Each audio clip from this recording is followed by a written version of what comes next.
task 1, Dr. Stedman, last night. Racine Kilpatrick and Kayla Mendaka. Just outstanding model task 1. Great. I've done, and we'll talk about it more. I think I've looked at this point, I've looked at 9 or 10 task 1s. And I mean, there were some corrections, some suggestions and some corrections, but it was nothing major on anything. The research was phenomenal research. I agree. If anything had to be corrected, it was in prompt 2 where prompt 2 where they just had to do some adjusting, editing in there. But but doing a great job with task 1.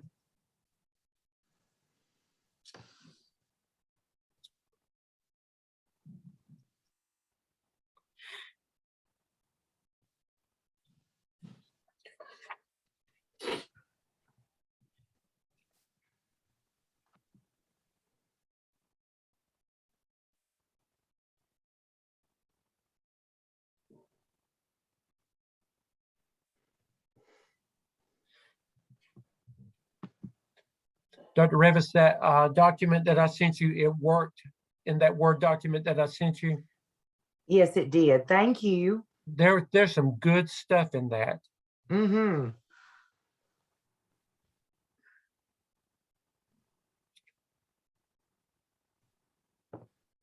Well, Dr. Revis, it's 7 o'clock. Let's go ahead and get started. Again, I apologize.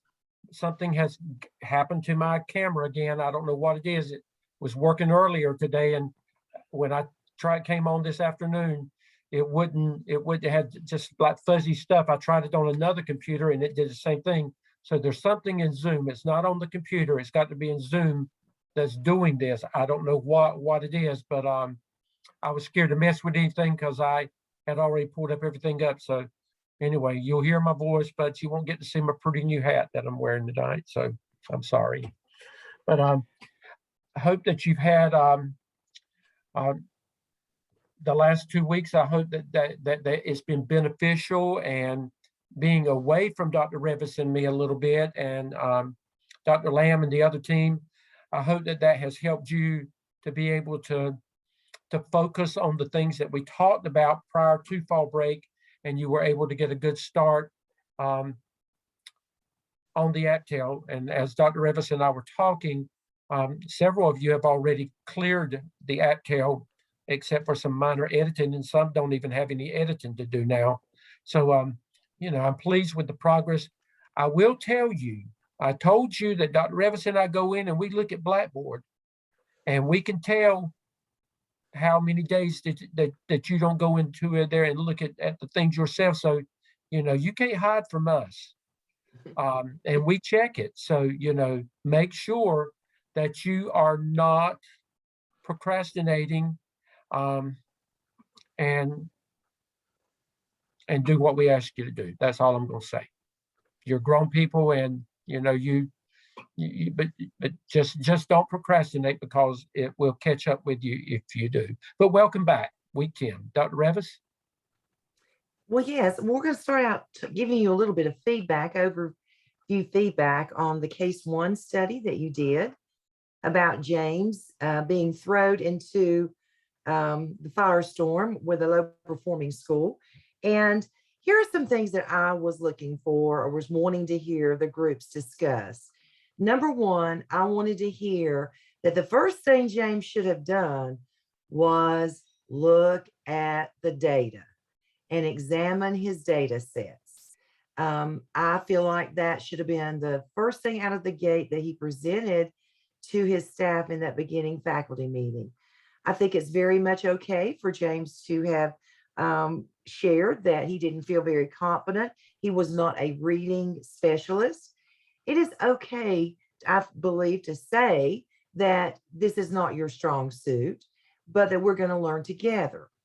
The thing that I was also looking for you to say is that James should have initiated a PLC. And I was looking for a discussion around PLCs.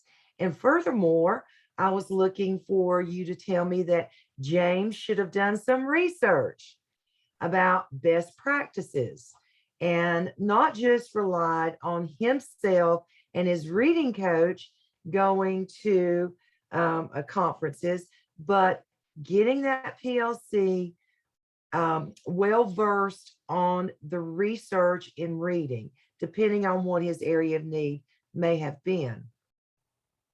I can't remember who said it. One of my somebody in one of the groups said, you know, James really relied heavily on that reading coach. Well, she's been there for a while. If she was all that good, why are their scores, you know, where they are right now? And I thought, oh, that was a pretty good point. You know, you've got something there. And I always think it's better to have many heads around the table than just rely on one. So PLCs, and those were the things that you did in the APSL. I had one group talk about at the end how this case study brought the APSL meaning and brought it to authentic work. And so if you just follow that process that we used in the APSL, when you become a principal, regardless of what issue you may be looking at, I think it will prove very beneficial for you. So I was looking for you to pull in some of the different things that we had done in the APSL into your discussions. Some groups came right out of the gate with those terms and those kinds of discussion points. Other groups talked around the fringes, maybe not as overtly as I would like to have heard you say, but whenever we give you case studies, think back to your work that you've been doing in your evidence work. Okay. And Dr. Stedman, you want to add to that? Yeah, and your clinical experience too, you can tie that into, you know, some of the things you're doing there. Just don't make it too personal, because what happens then is it diverts from the purpose of why you're there. I will tell you, you will have, and I ditto everything that Dr. Revis said. I'm not going to repeat that.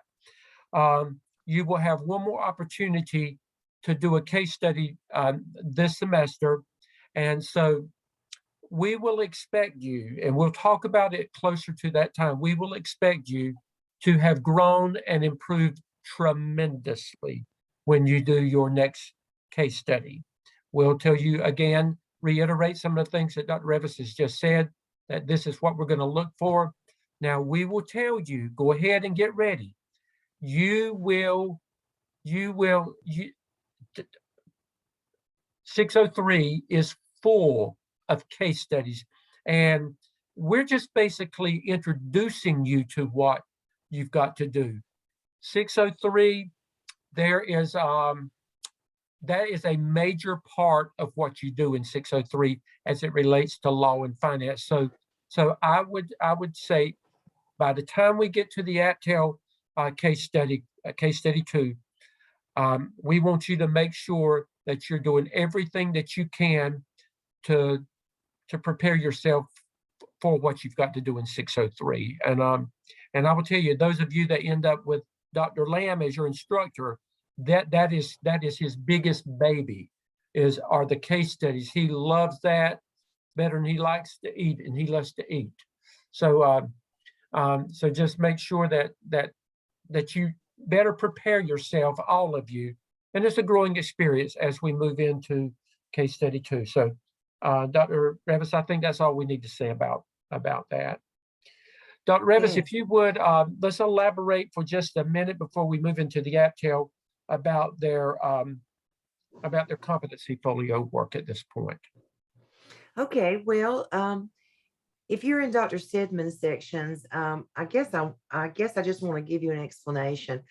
I'm a pretty big stickler on the competency folio, because I always end up in 605 coaching in the summer. And if you don't have it structured and outlined in a way that's very obvious and evident to the reviewer as to this comes from the APSL fall 2021, when we get down to the third semester, it becomes a jumbled mess for both you and the reviewer. So, really for this, these 12, they should have come from one of two places, your APSL or open-ended, your internship. Okay. And for the ones you're going to do, the remaining 9 that you will do at the end of this semester, those are more or less going to come either from your open-ended or APTEL. So, just making sure you had them labeled correctly and titled correctly. I know that may sound like a frivolous thing, but trust me, it will save everybody a lot of heartache when we get to 605. So very good, very strong competency folios. Still have some with some revisions we're still working on, but we'll get those cleared up real quickly. So I was pleased. Okay. And Dr. Revis, likewise, I was as well. However, let me just put it out there. Now, you think about this.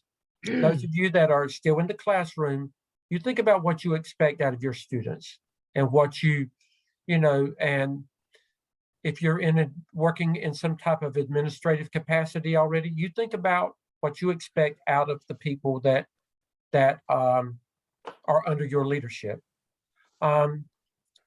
You should treat this class the very same way. And I'm just saying, out of respect, if Dr. Revis and I sends you an email, you should at least respond back to us and let us know something. We shouldn't have to wait and wait and wait and figure, what's going on.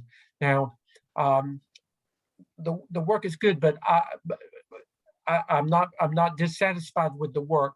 It's just deadlines are important. And if something happens, we understand. It doesn't mean that it should happen every time, but things happen. Communicate with us. Let us know. I promise you, we are good people. And, we understand, but just communicate. That's so important. As you're moving into administration, I'm going to tell you this.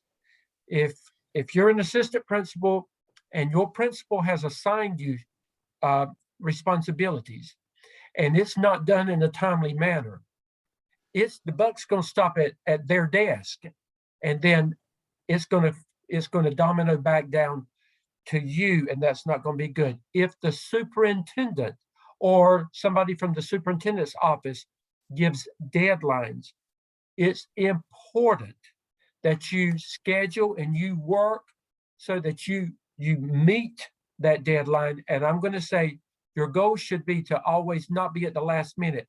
You should allow yourself time when something is due to your principal, to central office administration.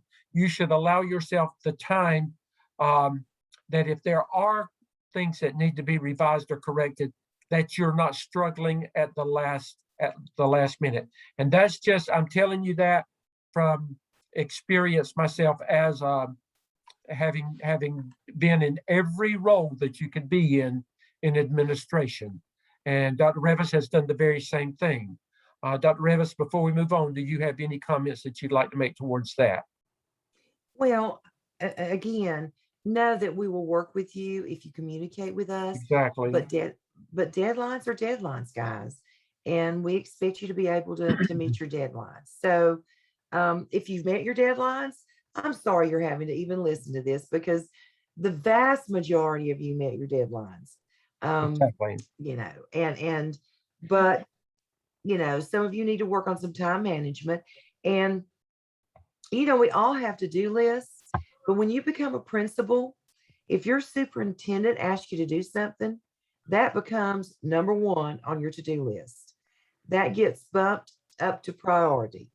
As an assistant principal, if your principal asks you to do something, that gets bumped up to number 1. You always want to make sure you're meeting your deadlines. And that's all we're going to say. Okay. Dr. Revis, I had a question. Sure. With the open-ended, could you explain that a little bit more? And I probably overlooked it in the beginning because I do remember Dr. Lamb speaking on it somewhat. But so when you say open-ended, you are referring to our clinical internship. Clinical experience. Mm-hmm. Okay. So So the information would come from the clinical experience and not so much the app. So, Exactly, Right. exactly. That's a good question, Tanya. And just remember that even if it's open-ended, and let's say, for instance, that you are leading, you're in charge of a parental engagement event or listing, then an agenda showing you leading, your name on that as being the leader or whatever, can serve as an artifact. Even if it's open-ended, you must provide an artifact to support the narrative that you give. So just all okay, of you remember that, okay? with the open-ended, how was that supposed to be worded? I mean, was it a particular way? Because I just needed to know if it was a certain wording, like before it said fall AAPTEL 2021 or something like that. And then, Just open-ended, fall oh, 2021. oh, okay. So I would have worded it open-ended Right, instead of AAPTEL. Okay, right. thank you. Thank you. And, and again, thank you for asking that, Tanya, and all of you. There are things that you can always go back and you can edit, things along the way. So, when you hear something, when you go back and work on your folio again, those are things you can go back in and edit and fix. So, I mean, it's a work in progress. Okay. Okay, Latasha. Thank you. Yes, sir. So I'm going back to what Ms. McDuffie was saying. Far as when it's open-ended, it's the clinical experience. I just want to make sure I got this right. The clinical experience. Okay. So what if we don't have an artifact for that? We just, like, for an example, two kids in an altercation, or we preventing the altercation, something like that. How will we have, what artifact can we use? And especially if we're giving the kids warning and they didn't get a write-up or anything. So what artifact can we Okay, use? you're working under administration. Even if you're handling something, if it's your kids in a classroom, then that doesn't count. If you're working because you are working administratively and you're dealing with an altercation, then a narrative from your administration saying that you have completed this responsibility and this is what you did will serve as an artifact. That's what you're saying. Okay, thank you. And Latasha, I will tell you, artifacts from the clinical work sometimes are very hard to produce. Remember, you don't have to have an artifact for everything you do in your clinical. And we get so busy doing when we forget to have some of those artifacts, to gather those. So just it may be if your principal, you can't get the principal to write that up in a timely manner, it may mean that you need to choose something else that you have a quick artifact for. Okay. Okay. Thank you. Okay, and Lauren? I just had a question. You guys mentioned the AAPTEL that some people that you had I guess, had started looking at some of them, and I didn't know if, I'm not rushing anybody, I just didn't know if we need to put it in another place besides the discussion board for you to look at it. If I was ready to go ahead and start part 2, since I know I read it was time consuming, I wanted to be able to do that. Okay, you go ahead and put it in like you would the AAPTEL work. You put it in discussion board or for task for review in Blackboard. Okay, I have it in there. I just wanted to make sure I didn't miss anything. Okay. Thank you. You are welcome. Okay. Lauren, this Dr. Lauren, Stan- it's not Uh-huh. showing up. Lauren, yours is not showing up for me. I was For the gonna say, this is Trico, it's not showing up either, Lauren. I saw it when you entered it several days ago, but now it has disappeared. Oh, Just it's go- showing on my side. It says I did it like 2 weeks ago. That's crazy. Just go back and redo it again, Lauren, and see, and then if not, communicate with Dr. Revis. Oh, okay. But it should be in under like AAPTEL Task 1 for peer instructor review. Yes. Uh-huh. Okay, it says on my side 10/16 at 9:14 p.m. Wow. Well, Yeah. yeah, it does crazy stuff sometimes. So just communicate with Dr. Revis and y'all can work that out, okay? Okay, I'll put it back in there. Thank Okay, you. Thank you. Okay, let's quickly look at AAPTEL task 1, what you've got to do again. And most of you are already there. Remember that there are 2 parts to this, and that in part 1 that you're doing the research. And the headings are there. And again, please be reminded, the headings in, as you see it in yellow right there, the headings in that way. There are 5 headings, and remember there are a minimum of 3 references under each one. And again, everybody the research has been phenomenal research, Dr. Revis. I've been very pleased with that. And just remember that you're in task 2, prompt 2, you're creating a checklist and you're creating a survey. So there's 2 things that you're doing. And with that in mind, I was given permission to share this. I just wanted for anybody that was having any issues with knowing what to do at this point. Evangela has finished hers, so I asked her, I pull hers up, and I just wanted to quickly go through this and just so that's the same background. And again, what I like about it, you see, there it goes. But I would, and I didn't catch this, Evangela, I would recommend any of you just a short narrative right there that introduces what the research is going to be about right there. And I didn't catch that, Evangela. Just right there, it does it 4 sentences that lead in to what you're doing there. This is the research. Just simply, just follows all of the. But this is what I wanted to show you. This is where the prompt 2. Evangela said the following are 10 questions I selected from North Carolina's 2020 Teacher Working Conditions Survey. That validates what she's doing right there. It's a figure. She says she took it from the Teacher Working Conditions Survey, and this is what it looks like.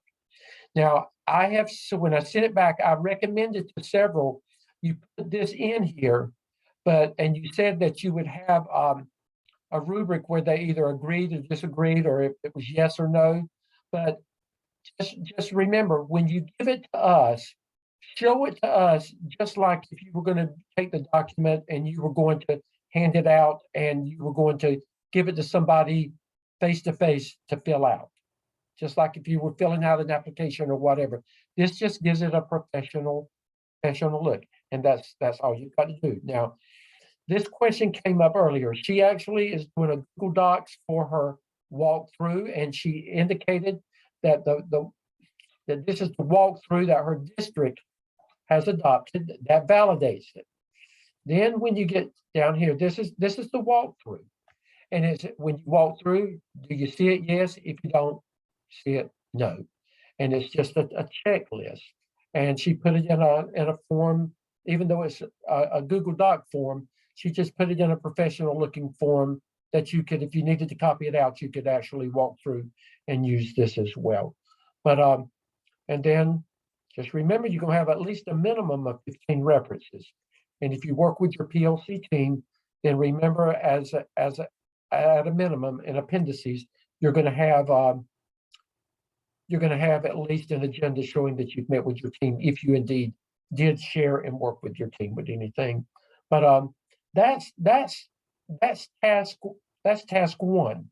Dr. Revis, any comments on that before we go any further? No, again, be sure you're using correct APA format for your in-text citations, and on your references, make sure you're using capitalization correctly in your reference citations. So, and I'm not going to point out anything. We've talked about APA to the cows come home, and I know you're tired of it. Just, help each other and make sure you get through that. Several of you have emailed me wanting me to approve a particular survey. My preference is that I approve it when you turn it in task 1. That's when I would approve it. You know, if you want to, if you are on a tight timeline and want to give that survey, administer that survey, I will approve it. But in the email, you need to tell me where it comes from. Okay. But it's really not necessary.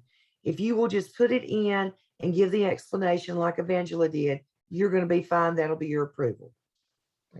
Dr. Revis, on our agenda, I've got it, the gap analysis before AAPTEL. Let's talk about task 2, and then I think when you show them the gap analysis, the information you got, I think that'll bring it together, a better understanding. What do you think? Okay, yeah, that's fine. Okay, let's do it. Let's look at task 2, prompt 1. Remember, you did the research in task 1. In task 2, you're gonna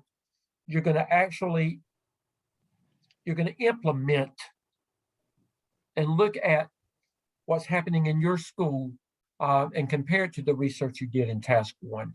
The candidate's you're gonna actually use the instruments from task 1 to collect data in task 2. Using the survey from task 1, you will analyze the results for teacher perception of empowerment and leadership in the school. In addition, you're going to collect data in the school over a period of, and we say 5 routine days. That may vary, you know, at your school, but we recommend that you try to at least spend 5 days doing qualitative research and observe the practices that's in your school. You're encouraged to conduct informal interviews with teachers as well, you know, to find out what's going on. This is a part of the qualitative research. Once you've collected your surveys and analyzed results and have completed the 5 days or however many days of observable practices in the schools, you're to respond to these results narratively by addressing the 5 items in prompt 1. Now remember, the qualitative research, that's where this is actually where the rubber meets the road. This is what I see in my school. This is how teachers feel. This is how they think. This is actually what is happening. In task 1, this is what the research says it should be. In task 2, this is actually what is happening in our school. So if you go back to these headings, let's look at them. In task 1, you researched building efficacy and empowerment among staff. A lot of you talked about, you went back to Bandura, the father of efficacy. You talked about some other more current researches, and you talked about how you build efficacy and how you effectively empower staff based on what the research says. Now, your job now in task 2 is going to be, the research says this, but when it comes to building efficacy and empower among staff, what is actually happening in your school? What do you see? What do teachers think? What is truly happening? Then, results-oriented professional development. Again, you talked about in task 1, the research says that in my school, this is what's happening. This is what teachers say. This is what I know. This is what survey results reveal. This is what the teacher working conditions survey, the most recent one, has to say. You know, it's not what this is actually, again, where the rubber meets the road. This is what's happening. Again, the next one, placement and mentoring of school staff.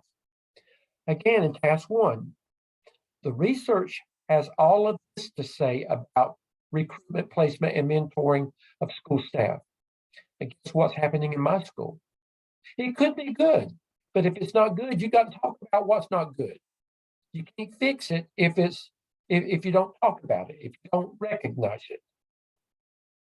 The same thing with approaches to and for evaluation of school staff.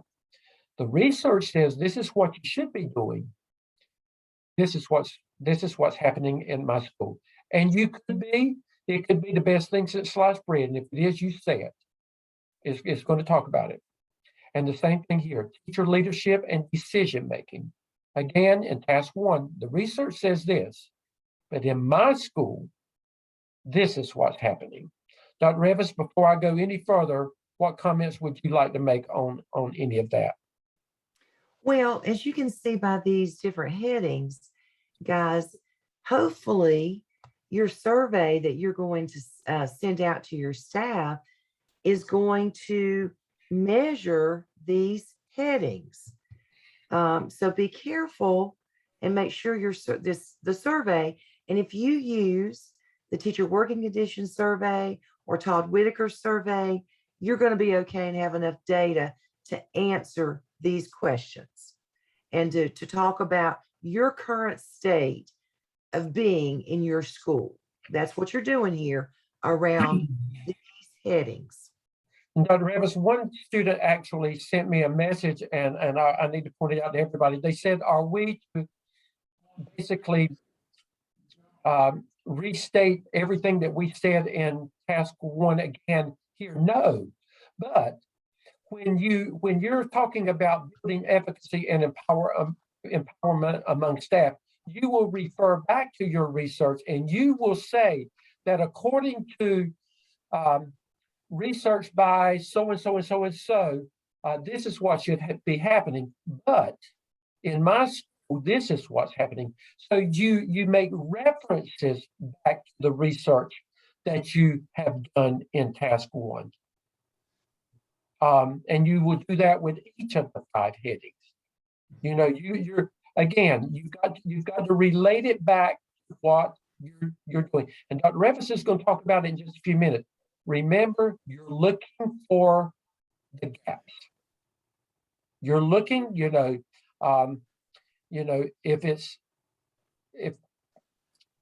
the research says this is what's happening, and you've got to, and you can't see my hands, but I got my hand up and my hand at the bottom, and you got to bring it together.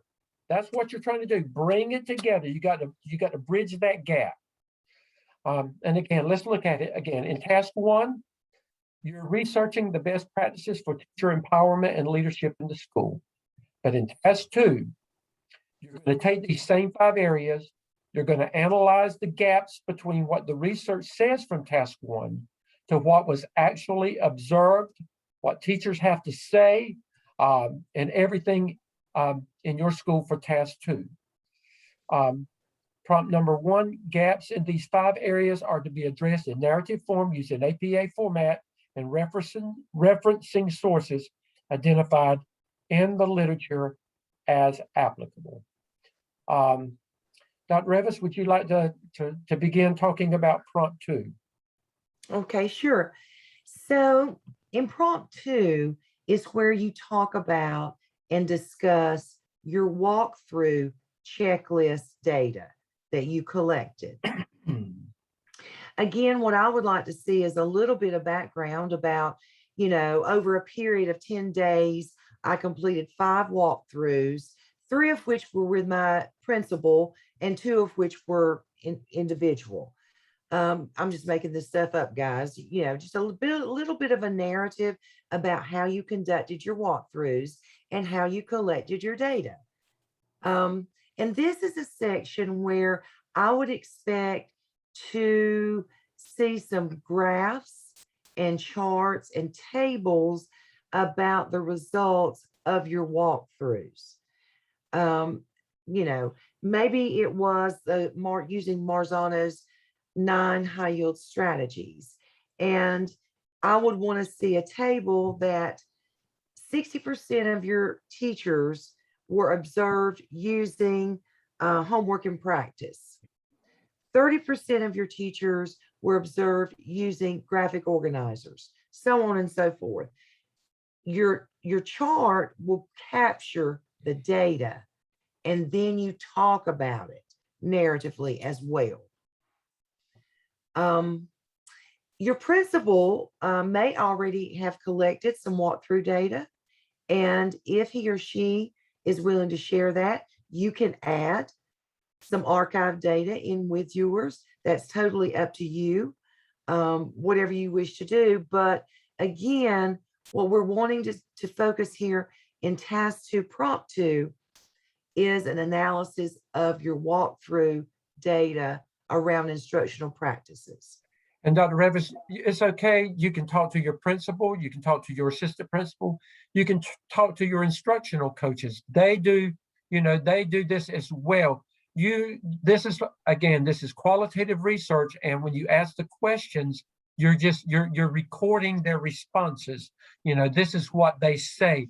You can say, based on your walkthroughs, what do you perceive as the strengths of our teachers? What are some areas that we need to improve in? And you actually, you narratively talk to us about that, and they may actually share with you some of the,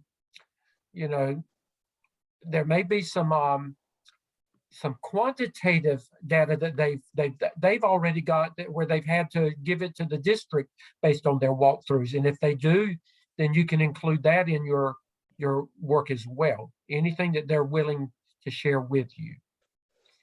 And I think what would be really neat for you is to compare the data that you collected in your walkthroughs, because you're doing a very, very small slice of walkthroughs and a very small slice of the picture of your school. What would be interesting for you is to compare the data you collected to maybe the data that your principal or admin team or instructional coach has collected. Again, we hope that principals will translate that into professional development needs, but that may or may not be the case. We hope that comes later on in task 3 for you. And Dr. Revis, and again, this goes back to your survey as well. If you're using 10,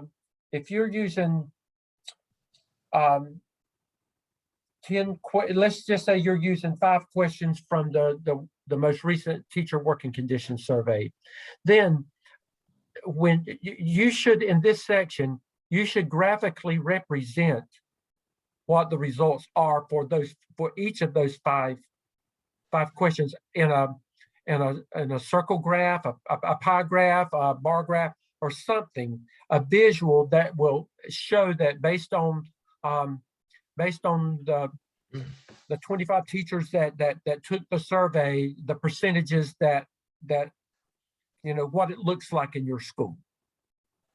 But this is where we should graphically see everything. And remember, if you put a graph there, then you should have just an explanation of what we're actually looking at. And remember, those become figures. Okay. Dr. Revis is going to do something in just a few minutes that's going to further explain the gap analysis and the process that you follow with that. But do we have any questions at this? Lauren and Kayla, did we answer your questions? I see your hands up still.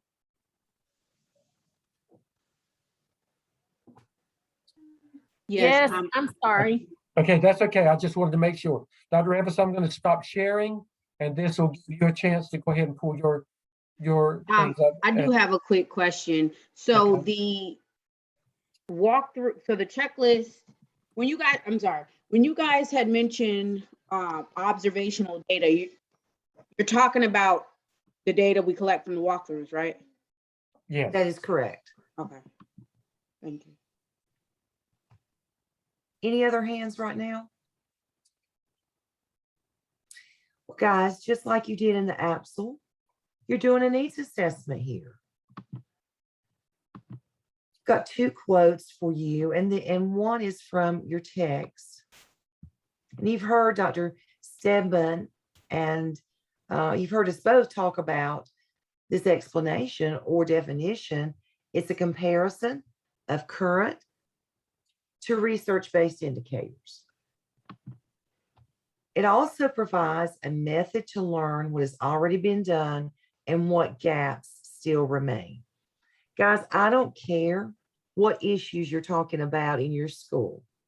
I don't care whether it's a deficit in reading instruction, or if it's, I worked in a high school one time, we had so many tardies to first period, and we wanted to investigate what was going on with those tardies, or if it's a discipline issue, or if it's a teacher absenteeism issue, which I know now that's all out the window the way things are right now. But whatever issue you are looking at in your school, always start out with a needs assessment. Start out by identifying what data you want to collect and collect your data sets. And of course, you've seen this visual before. You're looking at your current state, and here in the AAPTEL, we're looking at teacher leadership and empowerment. And we're looking at instructional practices for a teacher as a leader in the classroom. And we're going to identify the gap analysis, and then we identify where we want to go and how we're going to get there. So the first thing we do, as I said before, is we gather our data and analyze the existing state of our school and compare it to research-based indicators. What are the gaps? Determine goals and expectations and how to measure them, and then develop that action plan. And there's a lot to be said by making sure you develop that action plan. So, aligning this to your AAPTEL. In the AAPTEL Prompt 1, Task 1, you're looking at your research around those 5 areas. Then in Prompt 2, you're designing your instruments. In Task 2, Prompt 1, you're administering your survey and you're collecting your data.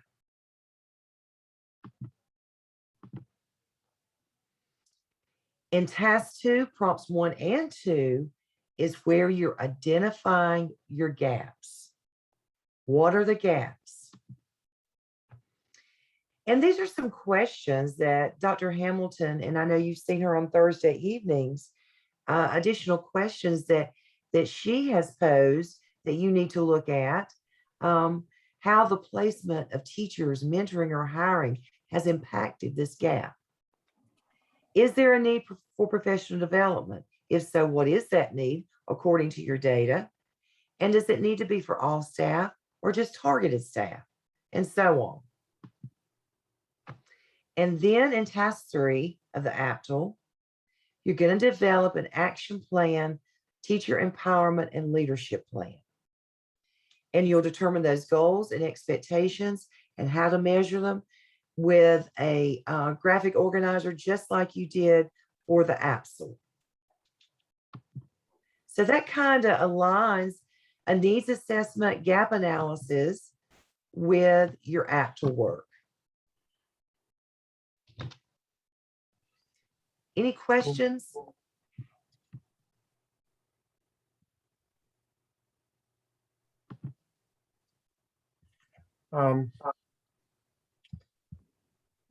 Let me pull this. Okay, I'm going to share screen. Any questions while I'm pulling this up? Let me I'm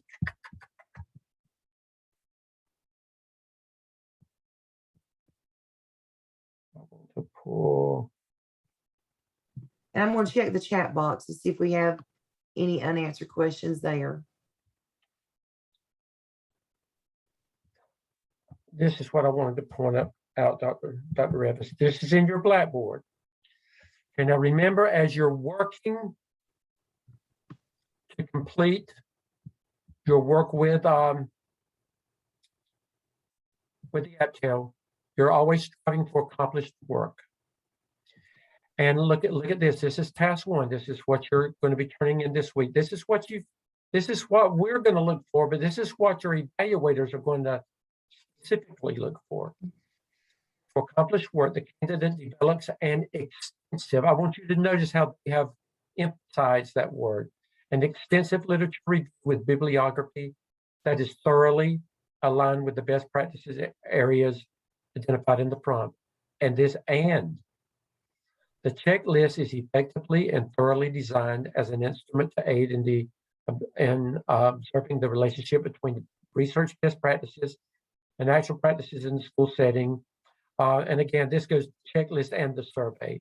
So just make sure that you are familiarizing yourself with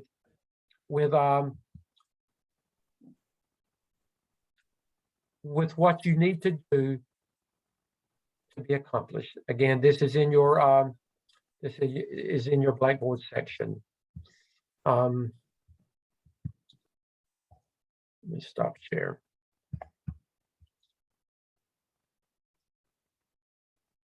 Actually, let me. And guys, we direct you to that so that you will know this is actually the rubric that comes up when your evaluator pulls up your work. This is what your evaluator goes by. And this is what we have been going by. I just want to point out, these are, just remember the AAPTEL template and the materials in Blackboard reminder. Now under week 10, we added some, there's a really good document that that goes along with what Dr. Revis was sharing, a document on performing a needs assessment or gap analysis. I would take the time to read that. Is really very relevant to what you're doing even in the classroom as a teacher. There are two short videos there as well. So I would, again, take the time to look at the resources under week 10 and just spend a few minutes looking at them. And then just remember that in the AAPTEL template and material section in Blackboard, that there are lots of resources that you can use there. Just look at this. Task 1 of the AAPTEL is due to Blackboard for peer and instructor review by Sunday. That's this Sunday by 9 o'clock. We encourage you that if you're ready, submit it to us before then. Several of you have already done that. And go ahead and get this taken care of.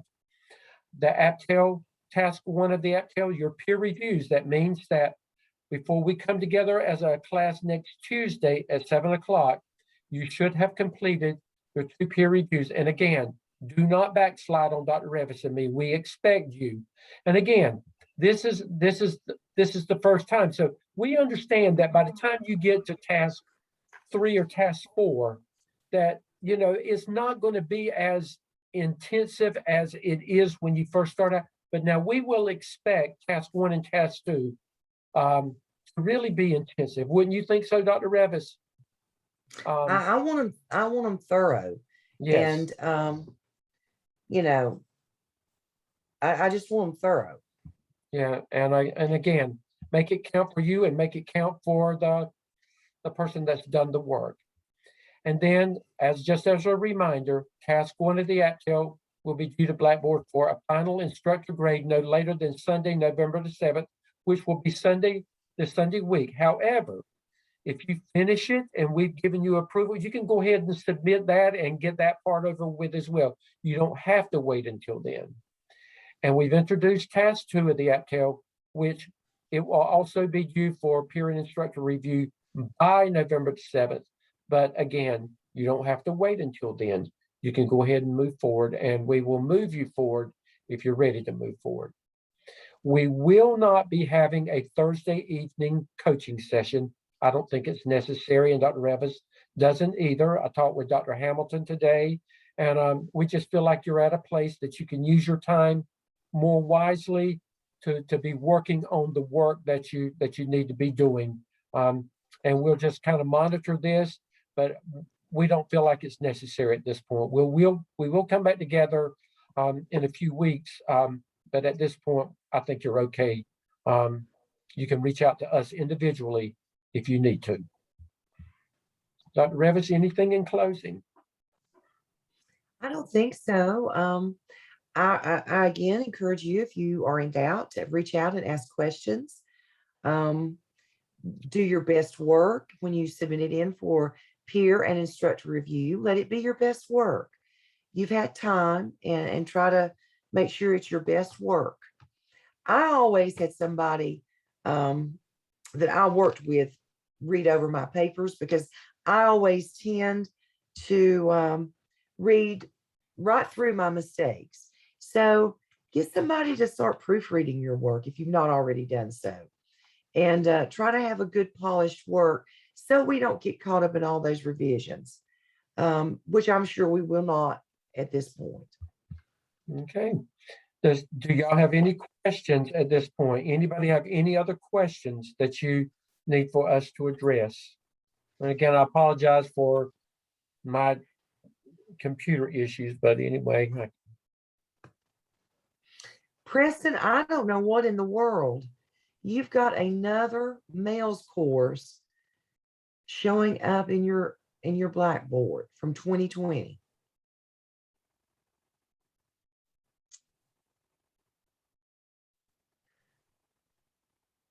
Let me know if anybody else has seen that. Shoot me an email.